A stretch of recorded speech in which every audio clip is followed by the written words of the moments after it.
Did you know that grammatical moods are highly influenced by the way we feel and what we want to convey? Is it possible that grammar rules may be dictated by our hearts instead of our minds? What the hell did you say? Vamos, let's find out this in this episode of Spanish Vibes in Motion, and let's introduce what the grammatical moods are and dive into two of them, the indicative and the subjunctive.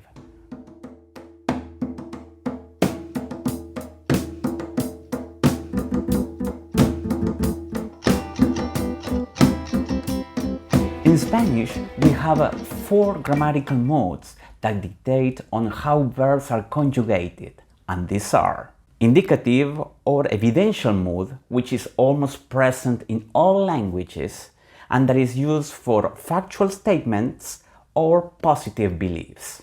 Subjunctive, which is the mood for discussing hypothetical or imaginary events and including opinions and emotions. Imperative, which is the one for expressing commands, prohibitions, or in some cases requests. And the potential, which is the mood of probability, in which, in opinion of the speaker, an event is considered likely. So after this introduction, let's move to the indicative mood. The indicative mood or evidential mood is the mood also of the reality, and as we said before, it's present almost in all languages. This mode is used with verbs whose meanings are related with the head and the mind. Therefore, it governs communication, mental activity, physical perception, and certainties.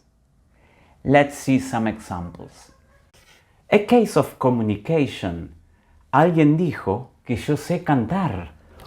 Wise men say only fools rush in.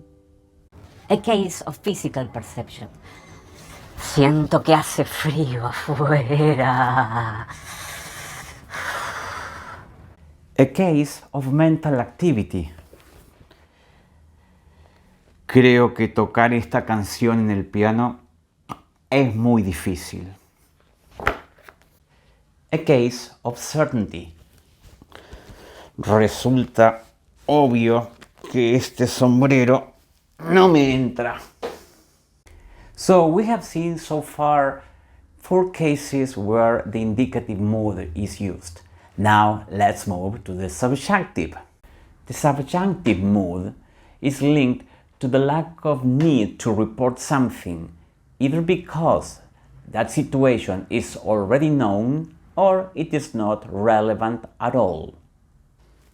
Lamento que hayas llegado tarde. I regret you came late. The importance here is not to report the fact that you arrived late, but to highlight the sadness that caused your late arrival. But subjunctive is used to express an intention, an emotion, a possibility, but not a fact. The verbs or context that are linked to the use of the subjunctive are those verbs that are linked to the heart. What a romantic guy. And that is why we can connect the use of subjunctive with verbs expressing influence, judgment, feelings, or doubt. Let's see some examples. A case of influence. Ana consiguió que su novio estudiara inglés. In the case of judgment, es bueno que haya venido hoy. The case of feeling. Me interesa que estudies español. A case of doubt. Dudo que venga Laura mañana. In addition to the four cases we have already seen regarding feelings, doubt, influence and judgment, there are other cases in which subjunctive is used. These cases are to express cause, reason, motive, consequence, as well as to express purpose, objective, goals, and mission. Let's see those cases now. Esta es la causa de que pierdan siempre. Compré mucha verdura para que hagamos una rica sopa. This has been a little glimpse of the use of the indicative and subjunctive moods in the Spanish language. We will keep on adding more videos regarding this topic and other topics.